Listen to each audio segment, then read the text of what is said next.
Guys চাৰিচকীয়া বাহনটো আজিকালি সকলোৱে ইউজ কৰে, মেক্সিমাম সকলোৰে লগত চাৰিচকীয়া বাহন আছে আজিকালি। বাইকতকৈ অন্তত চাৰিচকীয়া বাহনটো 100% নহ'লেও 70-80% ছেফ। বাইকত আপোনাৰ হেলমেট পিন্ধিব লাগে, মাস্ক লগাব লাগে আৰু বহুত কিবা কিবি, কিন্তু চাৰিচকীয়া বাহন এটা ল'লে ইয়াত আপোনাৰ ইমান কিছু কৰিবলগীয়া নাথাকে। গাড়ীত বহক আৰু চলাই থাকক। আজিকালিৰ গাড়ীবিলাকত বহুত এডভান্স হৈ গৈছে, 6টাকে এয়াৰ বেগ, ABS, EBD আৰু লগতে আৰু এটা ফিচাৰ্ছ গাড়ীত আহে, সেইটো মই আপোনালোকক দেখুৱাই দি আছোঁ।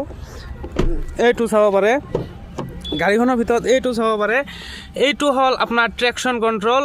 এই ট্ৰেকশ্যন কণ্ট্ৰলটো গাড়ীত বাই ডিফল্ট অন কৰাই থাকে। এনেকৈ প্ৰেছ কৰি ধৰি ৰাখিলে ট্ৰেকশ্যন কণ্ট্ৰলটো আপোনাৰ অফ হৈ যাব। এইটো চাব পাৰে, অফ আহি গৈছে। এই ট্ৰেকশ্যন কণ্ট্ৰলটোৰ কাম কি?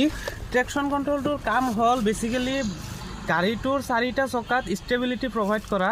গাড়ীৰ 4টা চকাত ষ্টেবিলিটি কেনেকৈ প্ৰভাইড কৰে মানে, আপুনি বৰফৰ ঠাইত গ'ল, পাহাৰীয়া জেগাত গ'ল বা এনে বেয়া ৰাস্তাত গ'ল, চকাটো শ্লিপ নকৰে, চকাটোত ষ্টেবিলিটি ভাল হৈ যায়, 4টা চকাত ষ্টেবিলিটিটো ভাল হৈ যায়। গতিকে ট্ৰেকশ্যন কণ্ট্ৰলটো এটা ভাল ফিচাৰ্ছ।